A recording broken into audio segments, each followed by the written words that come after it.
இந்த மருமகளே சூடா சமோசா சாப்பிடு. தேங்க்யூமா. எனக்கு சமோசா? உனக்குலாம் இல்ல, என் மருமகளுக்கு மட்டும்தான் வாங்கிட்டு வந்தேன்.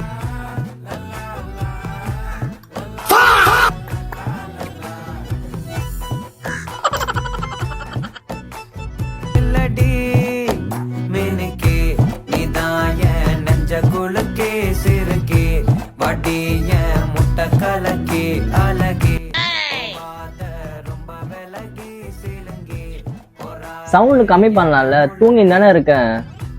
அம்மா டேய் மூடிட்டு படுடா, குழந்தை பாட்டு கேட்டுட்டு இருக்கால.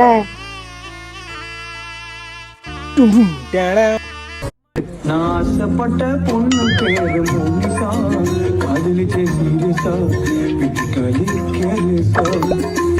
போன மாசம் நான் சம்பளம் வாங்கின தூங்கி தானடா இருக்கேன், கொஞ்சமாச்சும் சவுண்ட் கம்மி பண்ணலாம்ல.